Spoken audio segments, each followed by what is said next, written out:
ഞാൻ ഇപ്പം നിൽക്കുന്നത് മൈസൂർ ബസ് സ്റ്റാൻഡിലാട്ടോ.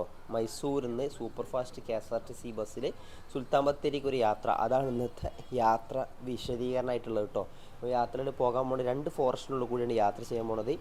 ഒന്ന് അട്ടപ്പാടി ഫോറസ്റ്റും 2 നമ്മളെ ബന്ദിപ്പൂർ ഫോറസ്റ്റും. ഇത് 2 കൂടിയുള്ള ഒരു യാത്രാവിശേഷങ്ങളാണ് ഇന്ന് നമ്മളെ ചാനലിൽ കാണാൻ പോകുന്നത്. എല്ലാവർക്കും എൻ്റെ പുതിയ വീട്ടിലേക്ക് സ്വാഗതം. ഈ ബസ് യാത്ര തുടങ്ങിയത് ബാംഗ്ലൂരിൽ നിന്നാട്ടോ. ബാംഗ്ലൂരിൽ നിന്നുള്ള യാത്ര. പക്ഷെ നമ്മൾ മൈസൂരിൽ നിന്നാണ് ചിത്രീകരിക്കണിട്ട് നമ്മളെ യാത്ര.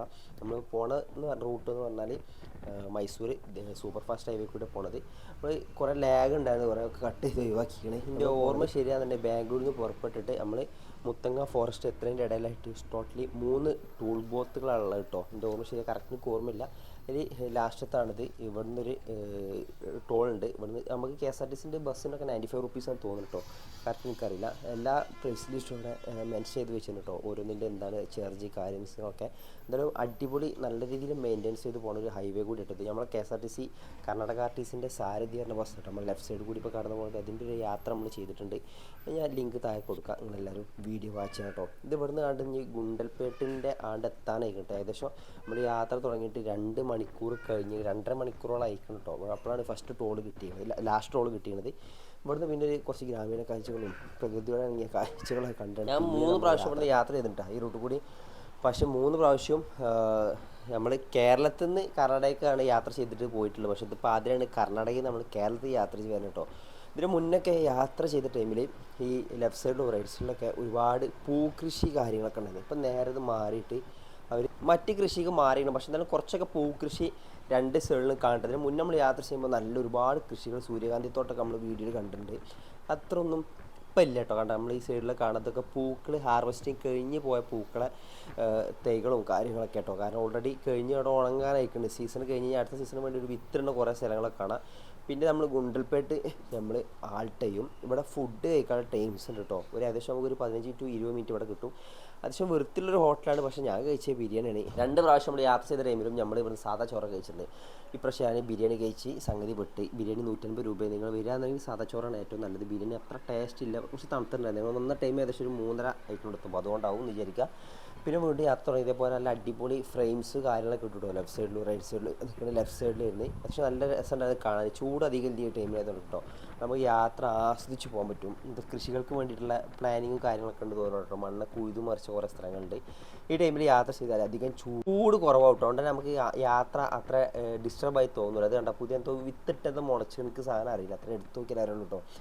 അപ്പോൾ എല്ലാവരും യാത്ര ചെയ്യുമ്പോൾ ഈ ടൈമിലുള്ള യാത്രവും കുറച്ചുകൂടി ആസ്വദിച്ച് പോകാൻ പറ്റുക. മുന്നേ കണ്ട മല കണ്ടില്ലേ, അത് ഏതാണ് മല എന്ന് എനിക്കറിയില്ല. എനിക്ക് തോന്നുന്നത് ഗോപാലസ്വാമി പാട്ടാന്ന് തോന്നുന്നത്, എനിക്കറിയില്ല. നമ്മൾ അതിൻ്റെ മുന്നേ ഒരു അവിടെ പോയിട്ടുണ്ട്. ഇവിടെയൊക്കെ പൂക്കൾ ഉണ്ടാകുന്ന സ്ഥലങ്ങളാണ് കേട്ടോ. ബസ്സെല്ലാം അടിച്ച് ബസ്സല്ല സ്പീഡിൽ തന്നെ കേട്ടോ പോണത്. നമ്മളെ ബസ്സെല്ലാം അടിച്ച് മിന്നി പോവാണ്. ആ ഐരാവത് കർണാടക RTCൻ്റെ ഒരു ബസ്സാണത്. നമ്മൾ ഒരു വീഡിയോ വരണം ചെയ്യണമെന്ന് ആഗ്രഹിക്കുന്നതിൽ വരും ഉടനെ എന്ന് പ്രതീക്ഷിക്കാം. ഇവിടുന്ന് ഏകദേശം നമുക്കൊരു 1.5 മണിക്കൂറാണ് നമ്മൾ സുൽത്താൻ ബത്തേരിക്കുള്ളത് കേട്ടോ. കാട്ടിൻ്റെ ഉള്ളിൽ കടന്ന് കഴിഞ്ഞിട്ടുള്ള ടൈമാട്ടോ പറഞ്ഞത്. കാട്ടിനുള്ളിൽ ഏകദേശം 1 മണിക്കൂറും അത് കഴിഞ്ഞിട്ട് ഒരു അരമണിക്കൂറിന് 3/4 മണിക്കൂറിനുള്ള ടൈമാണ് നമുക്ക് അവിടെ എത്താനുള്ള ടൈം കേട്ടോ.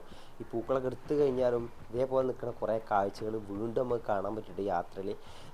നമുക്ക് ഏതായാലും വന്നാൽ ഒരു ബോണസ് പോയിന്റ് ആയിട്ട് ഇതും കൂടി കിട്ടി. കാട്ടിനുള്ളിൽ മൃഗങ്ങളിന് ബോണസായിട്ട് കിട്ടിയത്. പക്ഷേ ഈ പ്രാവശ്യം പൂക്കളും കിട്ടി. കാരണം കഴിഞ്ഞ് വിചാരിച്ചു കേട്ടോ. കാരണം നമ്മൾ ഏകദേശം നമ്മൾ യാത്ര ചെയ്ത് ഫസ്റ്റ് ചെക്ക് പോസ്റ്റ് നമ്മളുടെ എത്തി. ഇവിടുന്ന് റെക്കോർഡിങ് കാര്യങ്ങളൊന്നും അലൗഡ് അല്ല. കർണാടകയിലെ ഫസ്റ്റ് ചെക്ക് പോസ്റ്റാണ്. നമ്മൾ ചെക്കിങ് കാര്യങ്ങൾ പ്രത്യേകിച്ചൊന്നുമില്ല. നമ്മൾ നേരെ ഉള്ളിൽ കയറി. ഇനി ഏകദേശം 1 മണിക്കൂർ കാട്ടിനുള്ളിൽ കൂടി അടിപൊളി യാത്ര കേട്ടോ. ബസ് ഡ്രൈവർ അധികം സ്പീഡിലൊന്നുമല്ല കാട്ടിനുള്ളിൽ കൂടി ബസ് ഓടിക്കണേ. ഒരു നോർമലി നമുക്ക് കാഴ്ചയിൽ കാണാം എന്നുള്ള കൺസെപ്റ്റിലാണ് മൂപ്പര് യാത്ര ചെയ്യുന്നത് കേട്ടോ. നമ്മൾ ഏതായാലും ഇതിൽ ഒരുപാട് മൃഗങ്ങളെ കാണാൻ പറ്റുമെന്ന് വിചാരിച്ച് ചെയ്തൊരു യാത്രയാണ്. നമ്മൾ സ്റ്റാർട്ടിങ്ങിൽ നമ്മൾ ആനെ മിസ് ചെയ്ത് പോയി. പക്ഷേ എന്നാലും മാൻകൂട്ടായിട്ട് ഫസ്റ്റായിട്ട് നമ്മൾ കിട്ടിയത്. ആൻ്റെ കുറേ ആനപ്പിണ്ടൊക്കെ ചൂടുള്ള അനച്ചൂലൊക്കെ ഉണ്ടായിരുന്നു യാത്ര ചെയ്യുന്ന ടൈമിൽ. അതുകൊണ്ടാണ് തോന്നുന്നു ബസ് ഡ്രൈവർ അധികം സ്പീഡുണ്ടായിരുന്നില്ല. ബസ് സീയിങ് കാണാൻ വേണ്ടിയിട്ട് മൃഗങ്ങൾ കണ്ടാൽ അദ്ദേഹം വണ്ടി സ്റ്റോപ്പാക്കിയിട്ടില്ല എന്നുണ്ടെങ്കിലും ഏകദേശം ഒരു സ്പീഡ് കുറച്ച് രീതിയിൽ പോയി കേട്ടോ. പിന്നെ മൃഗങ്ങളെ കാണുക എന്ന് പറഞ്ഞാൽ ഏറ്റവും വലിയ ബോണസാണ്. കണ്ട മാൻകൂട്ടാണ് ഈ യാത്രയിൽ ഏറ്റവും കൂടുതൽ ഞാൻ കണ്ടിട്ടോ. എവിടെ ആയാലും മാൻകൂട്ടങ്ങൾ ഇഷ്ടംപോലെ കണ്ടു. എനിക്ക് തോന്നുന്നു ഏകദേശം ഒരു 5 മാൻകൂട്ടങ്ങളെ ടോട്ടൽ നമ്മൾ കണ്ടിട്ടുണ്ട്. ഇപ്പോൾ 2 നമ്മൾ കഴിഞ്ഞ് പോയി. പിന്നെ ആനെ കാണാൻ ചാൻസ് എന്ന് പറഞ്ഞില്ല, അത് എന്തായാലും മിസ്സായി നമുക്ക് കിട്ടിയിട്ടില്ല കേട്ടോ. ഇതാണ് നമ്മുടെ ഡ്രൈവർ.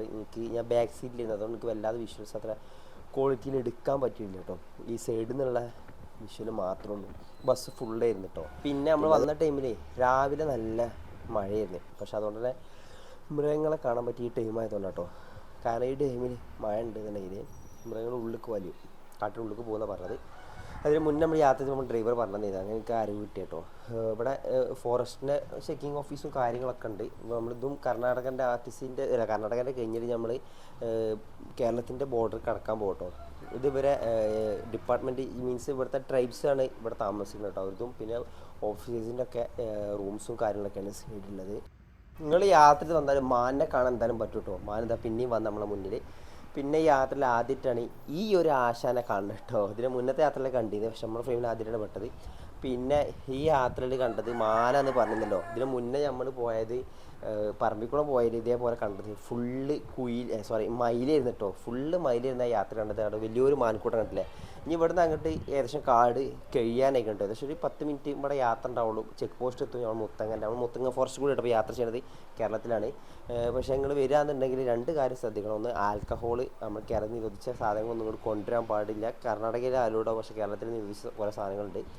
അപ്പോൾ നിങ്ങൾക്ക് അറിയാമല്ലോ യാത്ര അങ്ങനെ നമ്മളെ വണ്ടിയിൽ 2 വരെ നമ്മൾ ഇവിടുത്തെ ഗൈഡ് വന്ന് പിടിച്ച് പിന്നെ അതിൻ്റെ ഫൈന് കാര്യങ്ങളൊക്കെ ഉണ്ടായിരുന്നു. അപ്പോൾ നിങ്ങൾ വരികയാണെന്ന് ശ്രദ്ധിക്കുക. അങ്ങനത്തെ കാര്യങ്ങളൊക്കെ ഉണ്ടെങ്കിൽ കൊണ്ടുവരാതിരിക്കുക. കാരണം ഇവിടെ ലീഗലി അത് പോസിബിൾ അല്ല. അതുകൊണ്ട് തന്നെ കേട്ടോ നമ്മൾ ഏകദേശം നമ്മൾ സുൽത്താൻ ബത്തേരി ഇവിടുന്ന് ഒരു അരമണിക്കൂർ യാത്ര സുൽത്താൻ ബത്തേരി എത്തും. ഇവിടുത്തെ ഫോറസ്റ്റിനോട് കുറച്ച് ഇവിടുന്ന് വിട്ടുള്ള കാഴ്ചകളാണിത്. സുൽത്താൻ ബത്തേരിക്ക് നമുക്ക് ഏകദേശം ഒരു അരമണിക്കൂറിൻ്റെ ട്രാവലിംഗ് ടൈം വരുന്നത് കേട്ടോ. അതായത് സുൽത്താൻ ബത്തേരി നമ്മളെത്തി. ഇവിടുന്ന് ബസ് സ്റ്റാൻഡിലാണ് നമ്മൾ പോകുന്നത്. ഇവിടെ നമ്മൾ സ്റ്റേ ചെയ്യാൻ പോകുന്നുണ്ട്. ഇതിന് മുന്നേ നമ്മൾ ഇവിടെ KSRTCൻ്റെ സ്റ്റേൻ്റെ ഒരു വീഡിയോ കൂടി നമ്മൾ ചെയ്തിട്ടുണ്ട്. നിങ്ങൾ കണ്ടിട്ടുണ്ടാവും, കുറേ ആൾക്കാരുടെ ചാനലുണ്ടായിരുന്നു. 160 രൂപ കൊടുത്ത് നമുക്ക് ഇവിടെ സ്റ്റേ ചെയ്യാനുള്ള ഓപ്ഷൻ കൂടി ഉണ്ട് കേട്ടോ. അപ്പോൾ നിങ്ങൾ വരികയാണെന്നുണ്ടെന്നുണ്ടെങ്കിൽ ഇതിനെക്കാട്ടും നല്ല യാത്രാനുഭവങ്ങൾ കിട്ടും. ഞാൻ ഒന്നാമത് ക്ഷീണിച്ചിട്ടാണ് യാത്ര ചെയ്തിരുന്നത്. പനി പിടിച്ചിട്ട് തിരിച്ച് വരവായിരുന്നു. അതുകൊണ്ട് എൻ്റെ യാത്ര ചെയ്യുന്നതിൽ ചെറിയ മിസ്റ്റേക്കും കാര്യങ്ങളൊക്കെ ഉണ്ടാവും. ഇനി നമ്മൾ വീഡിയോ ഉഷാറാക്കാം എന്ന പ്രതീക്ഷയോട് കൂടിയിട്ടാണ് ഞാൻ വൈൻഡപ്പ് ചെയ്യുന്നത്. നമ്മളെ KSRTC ലെഫ്റ്റ് സൈഡിലാണ് നമ്മളെ ഡിപ്പോ ഉള്ളത്. റൂംസ് കാര്യങ്ങളൊക്കെ ഞാൻ കാണിച്ചു തരാം. സേഫാണ്, നല്ല അടിപൊളി പ്ലേസാണ്. നമുക്ക് യാത്ര ചെയ്ത് വരാൻ ടൈം ബഡ്ജറ്റായിട്ട് സ്റ്റേ ചെയ്യാൻ പറ്റിയ അടിപൊളി സ്പോട്ടാട്ടോ. നമ്മളെ ലെഫ്റ്റ് സൈഡിൽ നിൽക്കുന്ന ആ സൈഡിലാണ് ബസ്സുള്ളത്. അപ്പോൾ നമുക്ക് സ്റ്റേ കാര്യങ്ങളൊക്കെ മുൻകൂട്ടി ബുക്ക് ചെയ്താൽ മാത്രം മതി കേട്ടോ.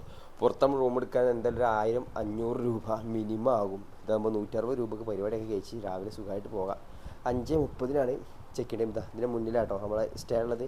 അപ്പോൾ ഞാൻ എന്തായാലും വേറൊരു യാത്രാവിശേഷങ്ങളായിട്ട് ഞാൻ വരേണ്ട നിങ്ങളുടെ അടുത്തേക്ക്. എന്തായാലും ഹെൽത്തൊക്കെ ഒന്ന് റെഡി ആക്കട്ടെ. നിങ്ങളുടെ അഭിപ്രായങ്ങളും കമൻറ്റൊക്കെ നിർദ്ദേശങ്ങളും കമൻറ്റ് രേഖപ്പെടുത്തും.